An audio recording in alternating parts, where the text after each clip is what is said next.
इस भीड़ से, मैं सवाल करूंगा टाटा नगरी में बसे बड़ी बड़ी इमारतों में बैठे लोगों से कि जब 1907 में टाटा की स्थापना हुई थी, मालिक कौन था? टाटा का कोई होगा?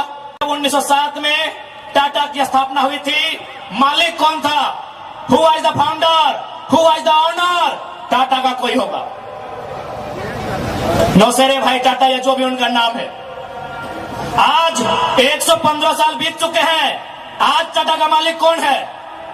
आज भी टाटा का मालिक टाटा का वंशी है। 100 साल पहले टाटा ने पूंजी का इन्वेस्ट किया था, आज 100 साल बाद भी टाटा का मालिक टाटा का वंशज है। लेकिन एक सवाल होगा मेरा, 100 साल पहले जिन कुर्मियों ने, जिन संथालियों ने, जिन हो ने, जिन गोड़ाई ने, जिन धीवर ने, जिन अल्पसंख्यक ने टाटा में जमीन दिया था, आज उस परिवार के पास क्या नौकरी है? आज हम सवाल करेंगे। अरे आपने पूंजी लगाया, 100 साल बाद आप मालिक है। हमने भी पूंजी दिया है। पूंजी 2 प्रकार की होती है इंपॉर्टेंट, एक जमीन, दूसरा अर्थ। अर्थ आपका, मालिक आज आप है, जमीन हमारी, हम कहां है ये सवाल करेंगे। ये कैसा देश है जो कहते हैं ये गांधी का देश है, ये किसानों का देश है? गांधी जी कहते थे कि किसानों की आत्मा बसती है गांव में, तो आज कहां है गांव? आज कहां है किसान? केवल पूंजीवादी का हावी, आज चारों तरफ केवल कैपिटलिज्म के लोगों का दबदबा। ठीक है, हम विकास के विरोधी नहीं है। अरे हमने इंसान भी दिया है और जमींदान भी दिया है। हमने इंसान के रूप में कभी बिरसा भगवान को दिया, कभी भागीरथ मांझी, कभी तिलका मांझी को दिया, तो कभी निर्मल महतो, तो कभी सुनील महतो जैसे शेर को हमने दिया। और जमीन की बात कीजिएगा तो जहां तक टाटा की नजर जाएगी वो जमीन सारी की सारी हमारी है। क्या नहीं दिया हमने विकास के नाम पे? विकास के नाम पे हमारा कत्ल हुआ, विकास के नाम पे हमारा गांव उजाड़ा गया, विकास के नाम पे हमको लूटा गया। और आज अगर हम सवाल करेंगे तो आप हमें उग्रवादी जैसे शब्दों से नवाजेंगे। तो आज ये बात जान लीजिए, भले आज ये आपका समय है क्योंकि प्रधानमंत्री आपके हैं। सही बात है, किसानों के प्रधानमंत्री नहीं है। भले आप भावनाओं में वोट देते हैं, आज फिर किसान आंदोलन कर रहा है, किसान 700 मर चुके हैं। ये किसानों के प्रधानमंत्री नहीं है। अगर ये किसानों के प्रधानमंत्री होते तो एक रूल बनाते। 1984 तक टाटा ने जो 15,000 एकड़ जमीन का अधिग्रहण किया है, उसमें मात्र 3,000 एकड़ में प्रोडक्शन का काम हुआ है। मात्र 3,000 एकड़ में कंपनी का एस्टेब्लिशमेंट किया गया है। यदि ये देश और ये वर्तमान के प्रधानमंत्री अगर किसानों के होते तो एक फरमान जारी करते कि बाकी जो आपके पास 12,000 एकड़ बचा है उसे पोल्ट्री फार्म खोलना है क्या? उसे पोल्ट्री फार्म खोलना है? जी नहीं, रियल एस्टेट को बेचना है। हमारी जमीनें टाटा डिसाइड करेंगे रियल एस्टेट को बेचना है। इसलिए अगर सच में ये किसानों के प्रधानमंत्री होते तो एक नियम बनाते, और ये नियम है भी, बकायदा न्यायालय में चर्चा उठ चुका है कि यदि किसी कंपनी ने जमीन लिया है और उस जमीन पे काम नहीं हुआ है तो रैयत को वापस लौटाना चाहिए। टाटा ने 15,000 एकड़ जमीन लिया है, मानते हैं 3,000 एकड़ पर इन्होंने काम किया है, चलिए 3,000 एकड़ एक्स्ट्रा, अभी भी 10,000 एकड़ जमीन है जो इनके कब्जे में है, वो यहाँ के रैयतों को वापस मिलना चाहिए। तब मानेंगे ये गांधी का देश है, तब मानेंगे किसानों का देश है। आप बोलेंगे हम मान लेंगे, भेजिए 10,000 एकड़ जमीन वापस, तब मानेंगे किसानों का देश है, तब मानेंगे महात्मा गांधी का देश है। आज और तमाम जितने भी IAS, IPS मिनिस्टर, आज अगर मैं साफ कहूंगा कि संविधान की जितनी हत्या उग्रवादी आतंकवादी करते हैं उससे कहीं ज्यादा वो IAS, IPS और मिनिस्टर संविधान की हत्या करता है जो पूंजीपतियों का साथ देता है। क्यों पता है? पढ़े लिखे लोग, पुलिसकर्मी भाई आप भी सुनिएगा कि आपके SP संविधान की हत्या कैसे करते हैं। हाँ, पुलिस वाली दीदी आप भी सुनिएगा कि आपके DC संविधान की हत्या कब करते हैं। भारत के संविधान को खोलिए, भारत के संविधान में प्रियम्बल आता है। प्रियम्बल में क्या लिखा है पता है? हम भारत के लोग सामाजिक, राजनीतिक, आर्थिक न्याय की बात लिखा है। हम भारत के लोग धर्मनिरपेक्ष समाजवाद का नाम लिखा है। समाजवाद, पूंजीवाद नहीं लिखा है, कहीं नहीं लिखा है। भारत के संविधान में समाजवाद लिखा है। हम भारत के लोग धर्मनिरपेक्ष समाजवाद भारत के निर्माण करेंगे। आज ये जो भी IAS IPS अगर पूंजीवाद का पक्ष लेते हैं, नक्सली से भी बड़ा नक्सली वो IAS IPS होते हैं।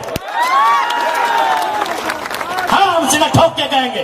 बाकी एसपी साहब, आप चाहे तो हमारी मौत का साजिश कर सकते हैं, क्योंकि आपकी पत्नी को पूर्व में अभी वाला नया आए हैं, पूर्व वाले एसएसपी साहब, आप चाहें तो हमारी हत्या की साजिश रच सकते हैं। रचने का आपको अधिकार है। आपकी पत्नी को टाटा के दलालों ने नौकरी जो दिया है, और ये कोई नई बात नहीं है। झारखंड राज्य में केवल गुंडों ने मौत का साजिश नहीं किया है। बगोदर के एक विधायक थे, नाम अगर आप नहीं जानते तो सुन लीजिए, कॉमरेड महेंद्र सिंह, उनकी हत्या में एसपी का हाथ था। सीना ठोक के कहते हैं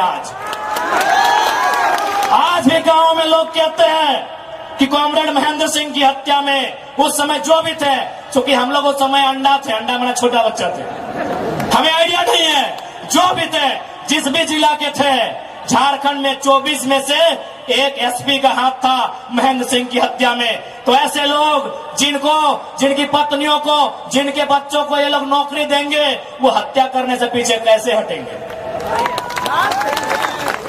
तो सुन लीजिए महोदय, चूंकि आपकी योग्यता का हम सम्मान करते हैं, आपकी प्रतिभा का सम्मान करते हैं, आपकी एजुकेशन का सम्मान करते हैं, लेकिन एक बात कहेंगे, हम गरीब लोग हैं, बद्दुआ नहीं देते हैं, लेकिन हमारे दिल से एक हाय निकलती है।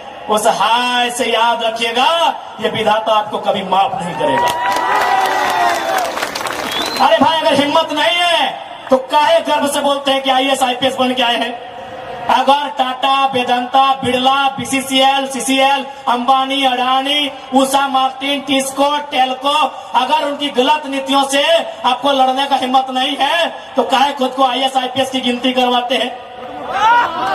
चपरासी बनिए, चपरासी बनिए। और हम ये भी मानते हैं कि आज आपके पास शक्तियां हैं। अरे बहुत अच्छा, क्या कीजिएगा? ऐसे भी तो हमारा कत्ल होता आया है। हम कत्ल होते होते हम मरते मरते परेशान हो चुके हैं। हमने बहुत कत्ल देखा है। जितना अंग्रेजों ने हमें नहीं सताया है, उससे कई ज्यादा गुना कॉर्पोरेट ने, भ्रष्ट IAS IPS ने, भ्रष्ट मिनिस्टर ने और भ्रष्ट डोबो जैसे CEO ने हमें सताया है। अरे आप क्या कीजिएगा, कीजिए ना। मरने सब आया है, कौन यहां जीने आया है? 610 ट्रिलियन वर्ग किलोमीटर सूरज। हमारे साथ अगर हमारी सभा को सुनेगा तब तो जनरल नॉलेज भी बढ़ा देंगे। 610 ट्रिलियन वर्ग किलोमीटर सूरज एक दिन मर जाएगा। 510 मिलियन वर्ग किलोमीटर की धरती, ये भी एक दिन मर जाएगी। 165 वर्ग किलोमीटर में फैला हुआ, मिलियन वर्ग किलोमीटर में फैला हुआ प्रशांत महासागर, यदि पानी भी एक दिन सूख जाएगा। 5,95,000 वर्ग किलोमीटर, 95 लाख वर्ग किलोमीटर फैला हुआ हिमालय का पहाड़ एक दिन पिघल जाएगा। 38 मिलियन वर्ग किलोमीटर में उगने वाला चंद्रमा मर जाएगा। अरे 5 फीट का इंसान काहे डर रहे हैं? काहे डर रहे हैं? आपकी डर आपकी मौत का कारण है, आपकी डर आपकी भय का कारण है। मैं एक लाइन कहूंगा, एक क्रिकेट का उदाहरण आपको दूंगा। साउथ अफ्रीका में एक खिलाड़ी थे, उनका नाम था ग्रीम स्मिथ। उन्होंने घर की दीवारों पर 3 लाइन लिखा था कि मुझे बड़ा होके साउथ अफ्रीका की टीम से क्रिकेट खेलना है। दूसरा लाइन लिखा था, मुझे साउथ अफ्रीका की क्रिकेट टीम का कप्तान बनना है। और तीसरा लाइन लिखा था, मुझे ऑस्ट्रेलिया को घर में घुसकर टेस्ट मैच हराना है। जबकि क्रिकेटर का ड्रीम होता है वर्ल्ड कप जीतना, लेकिन ग्रीम स्मिथ का ड्रीम वर्ल्ड कप नहीं था, ऑस्ट्रेलिया को टेस्ट में हराना था। चूंकि उन्होंने घर की दीवार पर लिखा था, रोज उनको पढ़ते थे और उन्होंने वो तीनों ड्रीम पूरा किया था। आप भी जाओ, घर की दीवारों पर लिख दो, सुनील महतो की शहादत को लिखो, निर्मल दा की शहादत को लिखो, हमारे साथ हुए जुल्म को लिखो, जिस एसपी के टाइम में जुल्म हुआ उसका नाम लिखो, जिस जीएम के टाइम में जुल्म हुआ उसका नाम लिखो और अपनी पीढ़ी से बोलना, आज ना सही, आज वक्त उनका है, जिस दिन वक्त हमारा होगा हम भी उनकी आने वाली पीढ़ी से बदला लेंगे। जाओ अपने घर की दीवारों पर लिखो, जाओ शोषित लोग, वंचित लोग अपने घर की दीवारों पर लिखो, हाँ आज समय इनका है, आज ये बड़ी बड़ी इमारतें इनका समय है। लेकिन याद रखिएगा, सिकंदर भी 33 साल की उम्र में झाल बजाकर लौट गया था। बड़े बड़े 30 मारखास जहां से लौट गए।